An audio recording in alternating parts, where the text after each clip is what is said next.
In today's video, I am going to be breaking down Makur Maker and his defensive abilities. If you are obviously coached by me, you already know how in-depth I get on defense, so let's get down. Let's check out Makur Maker. I absolutely love defense. If the other team can't score, then you win. So first off, Makur Maker is guarding the other team's center, and really just off the bat really quickly, if you are a player who is having another player guard you this far away and not really caring if you take a three-point shot, you need to learn how to shoot. Because this is what will happen. First off, if he was a three-point shooter, Makur Maker is a bit too far, but this guy is definitely not a three-point shooter. So Makur Maker can give some space, and this is why everyone needs to be able to shoot the three to keep defenses honest. However, going back to Makur Maker, he does a very good job of staying in front of this man, and this man is quite a bit heavier than Makur Maker. This guy does miss the shot badly as well. But what did Makur Maker do to be able to force this miss? Makur Maker, really quickly, is very, very balanced. He has his shoulders over his knees, over his toes. That's important. He's balanced. He's also trying to keep his shoulders lower than his offensive player. This offensive player is not trying to get his shoulders lower than the offensive or the defensive player. He's just trying to power through because he's a big body. But because Makur Maker was able to get lower, and then he was able to use his feet, not his hands, to get in front of that drive, to cut that player off from going to the rim, he was able to then stop that player in his tracks. Obviously, he's making some contact. You're allowed to make some contact. You're allowed your ground.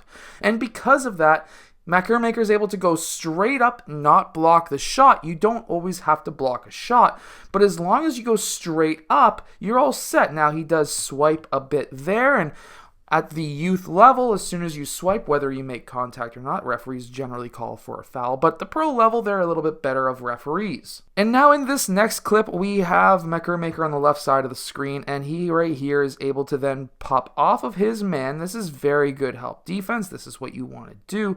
And he goes straight up, straight up, straight up, straight back down.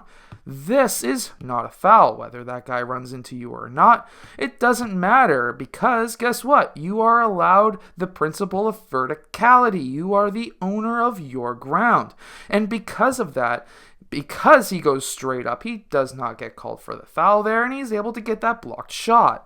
And we see some pretty good screen and roll defense here, even though this guy is definitely not a shooter, or at least a high-level shooter. Makur Maker can take a couple of steps off. It's not like if it's a Steph Curry where he needs to go up and try to contest everything. So he's able to take a few steps off, and now it's a 2-on-1 situation, and he defends this quite well. He stays in between the players at first. As soon as that pass goes, he then covers that man's lane to the basket. And he's able to cover that lane by moving his feet again. There's so many young players who do not move their feet and they use their hands. Use your feet. You are the owner of your ground. Use those feet. And then he's able to go straight up and straight back down and makes zero contact because, of course, you are the owner of your ground. And that shot goes way off. Now, even though he's got a little bit of a mismatch here, there must have been a switch or something that happened before this highlight started, but he's got a mismatch. He's a big man guarding a small guy, and the big man is now being guarded by a small guy. So there must have been a switch. And when that happens, the big man usually, in most cases, if he wants to stop that basket from happening, wants to take a couple of steps in because, of course, they don't want any easy baskets. But we have to remember that Makur Maker has quite long arms, and he's a very quick player when it comes to his foot speed. And this is a nice combination to have, and these are the types of players that I'm currently looking for my team. However, he's able to recover quickly with just literally a hop over. This is why foot speed is so important. That ball starts to get kicked out for the three. He pushes off his left foot, right foot, so that he gets level, left, right.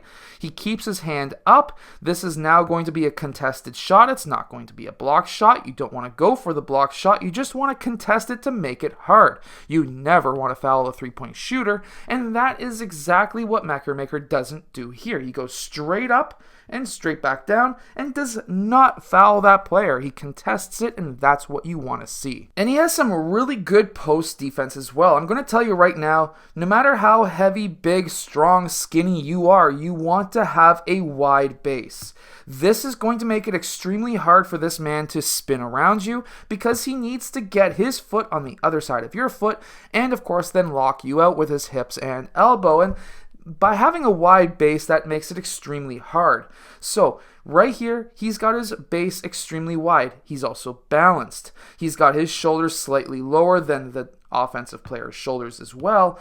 And he's keeping his hands slightly on the waist of that player to kind of figure out where that player is thinking about going. That player is starting to now take a dribble, and Makur Maker, every time that player basically takes that dribble, he puts his hands out slightly, and that's actually a very important key because if there's any backdoor cutters, if you've got your hands out, you can at least contest the pass and potentially knock it off.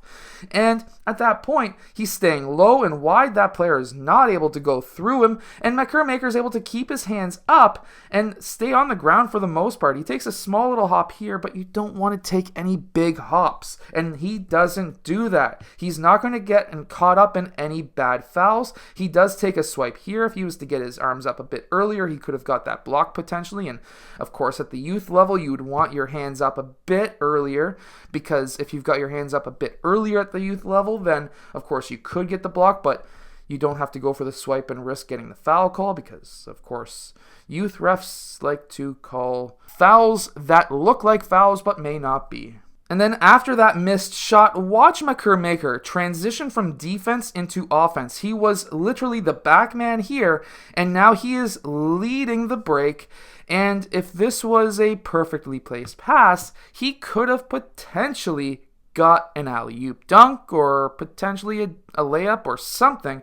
If that pass was just a bit higher, maybe a bit more forward. If I was the point guard, I would have tried to aim that pass about right here, because I'm going to tell you right now, Makur Maker is a very, very good jumper and a very long player, and having a line drive pass like this is not going to be useful with a defender on him. But because of his length and size, if it was to get a bit higher, place it right in front of that rim, you could have got yourself an easy dunk for Makur Maker. But even though that pass was not exactly perfectly placed, Makur Maker was able to follow it and then still get the assist for his teammate. Also, something else too that I really like to explain to players is you can actually time the offensive player when they go for their layups or their dunks. And if you are around their same height, if not taller, you can really do this successfully. So this player takes his last dribble on his right leg, it looks like, and then goes left, right, up.